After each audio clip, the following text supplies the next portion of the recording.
What's up, guys? Vince Reddy here, and oh my god, I'm in love. I'm in love with Arcane. This is just one of my most favorite animated series ever. Actually, I swear. I always been kind of into the whole League of Legends, at least in the characters.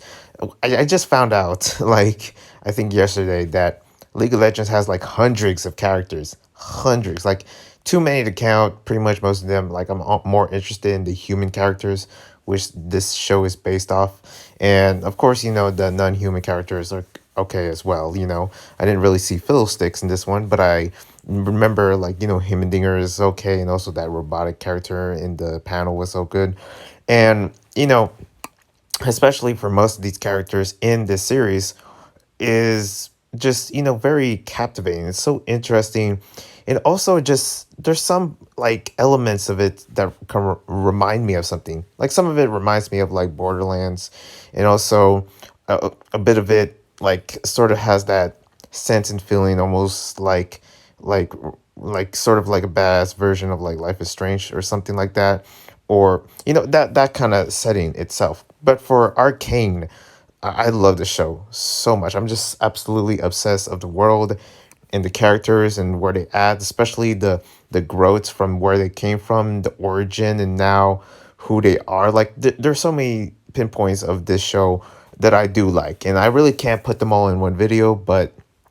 as I seen these 6 episodes, which yeah, I'm gonna try to review 6 episodes, even though I was just too captivated on the last one, which was episode 6, and the rest of the episodes is gonna be the rest of the episodes, which is like three, and it's coming like November 20th, I believe, is is still in the makes. It's still pretty much coming soon. But I watched the 6 episodes, and it's just one after the other is just a banger, especially the music, especially I know I'm not a fan of Imagine Dragons. They have a lot of criticism in terms of their just I'm on the mind, that kind of singing style is but the soundtrack, the score for this series is also fills in the world itself. It's the whole world of League of Legends, due to the fact that League of Legends has been out, for decades. It's the world itself sort of feels alive. And listen, I kind of used to play a lot of League of Legends, used to be part of the esports space, TSM and all that. And League of Legends was one of those games that I did play, and I play it because of the characters mostly. Ash and also Jinx is one of my favorites, but also I do like the gameplay and all that. It's a good waste of time, but it's also takes an hour to actually even play the whole thing in one game, and sometimes it's just too much. I think there was this one news that this one kid got in trouble because I think the mother tried to call for the hey, time for dinner or something like that, and the kid basically got in trouble because it didn't come to dinner because it takes an hour to finish the damn game. I was like, okay, coming mom, that kind of thing. And I think the mother called the police, something I believe that was some kind of news that happened years ago that I remember, but I forget the details. That kind of thing. It's like that kind of game. Literally an hour of at least, if for me, actually, because I'm not that good at League of Legends, and I heard the community is pretty hardcore in terms of the esports competitive culture of it.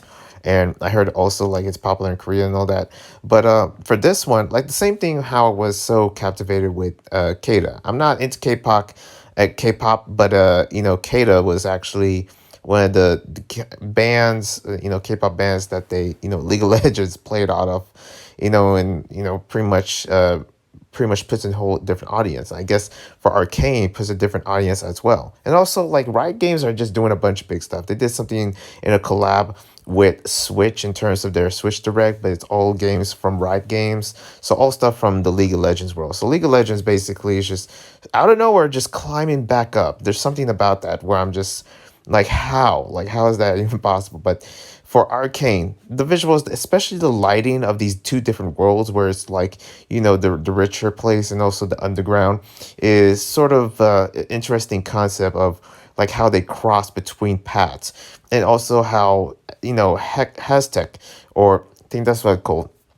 Heztech, and how it's developed, and also how it's created for weapons, and also for medicine or for transportation, basically, as it was known for in this show, that it was interesting to find that out, because I was also wondering, like, when Powder, which is basically Jinx's name, and also V, when they, in the past of them going in, and also the friends they had going into this confinement in the first episode, where they see the powers and the gems. And it's always an interesting aspect of like where this came from. But it's also like I found myself, and I'm gonna be honest, this is just me, not any criticism, but from this League of Legends world, I find myself really pausing and basically searching like who the characters are.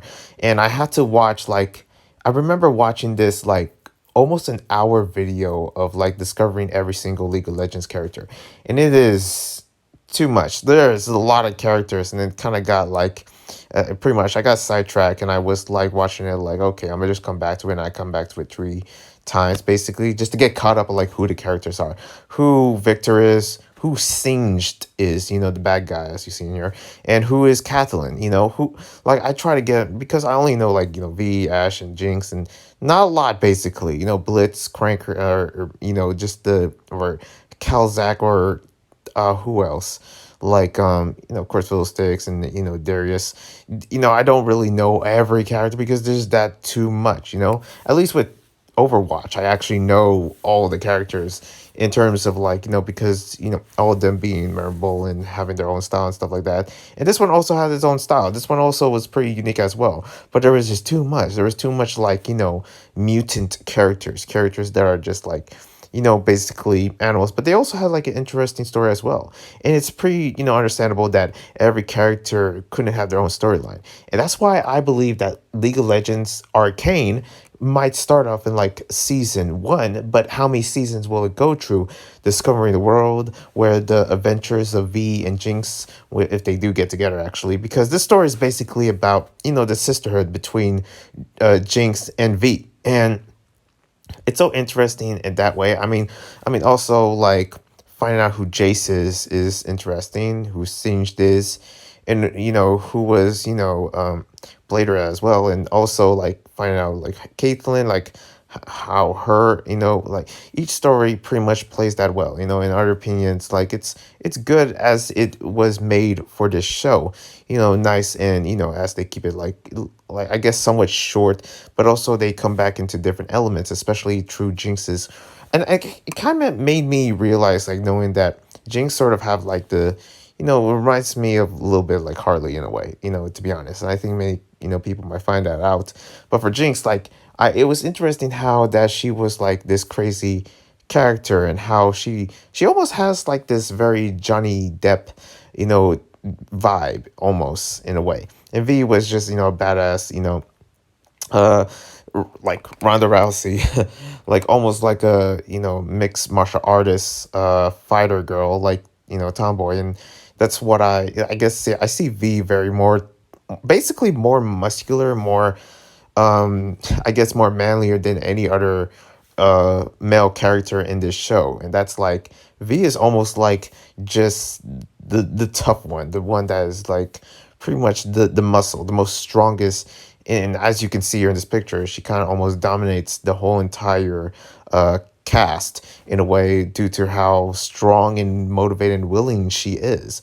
And I do like those kind of characters and how it plays out through this whole story. Like, there's different waves of just how it goes through, but it flows all through well, especially the concept of the coming to age. And we only see 2 ages. I believe that, I don't know how old Jinx is and V is, but I believe there could be like, same as my age, somewhere around the 20s. But during their past as kids, I never thought that, Powder and Jinx are pretty much would be like the shy kid in a way.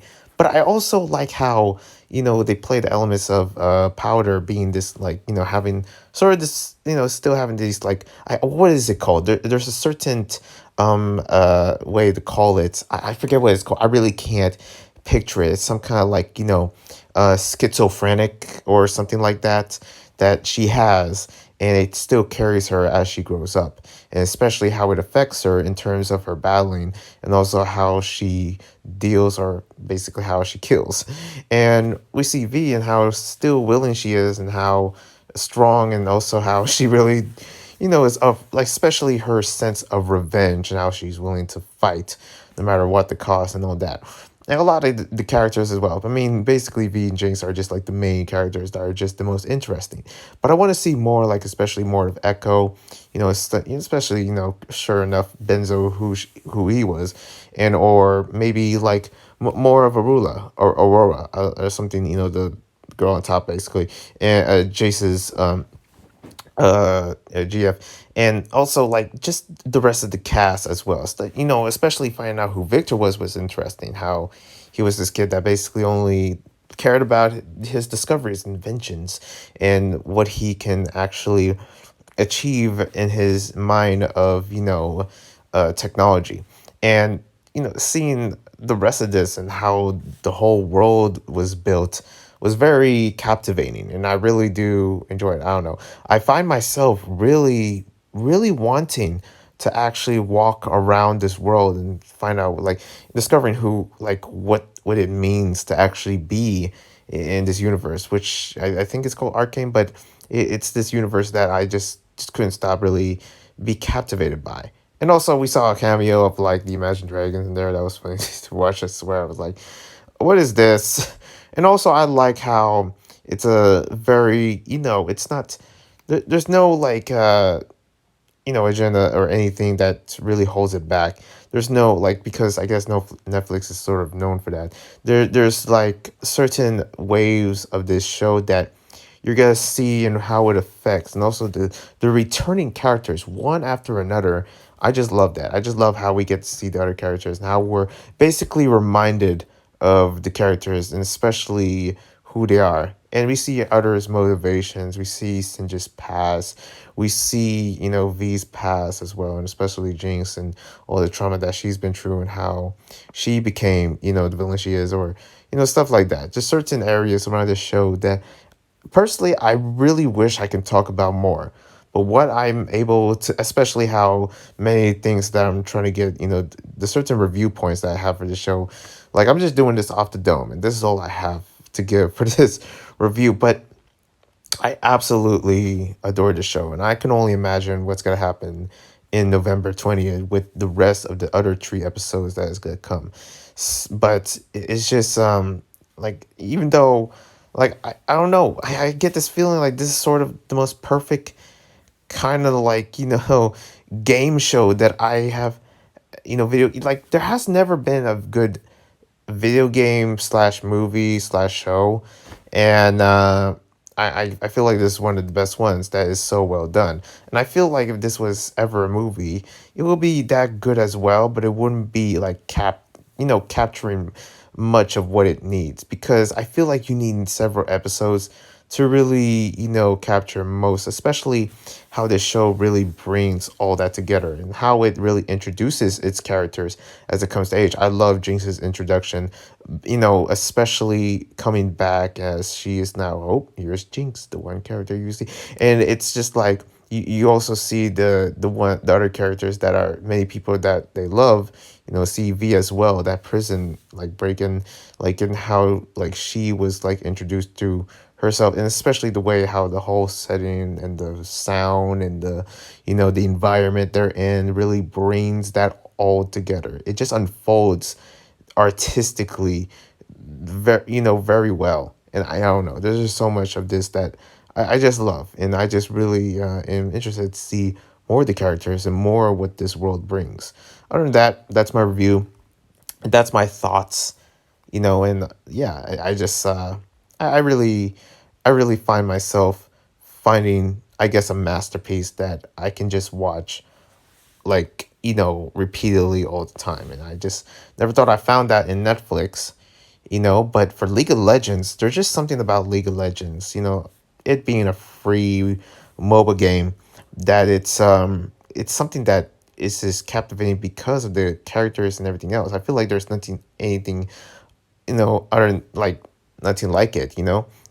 This show itself, it's not trying to be like anime. It's not trying to be like, or sort of like its typical like animation that it's its own thing, and I can really see it. something that is like no any other, and I feel like it's gonna draw those kind of fans into it because of just its mature nature and how it really sort of speaks, health wise, and how it really brings this all together. I don't know. I just find myself just completely captivated, and this is one of the best I ever seen. Now, does it beat Vivo? Does it beat the other shows, that I'm sort of still new to and that I still try to watch? I don't know. But for this one, I just really can't get enough of it, as you can tell.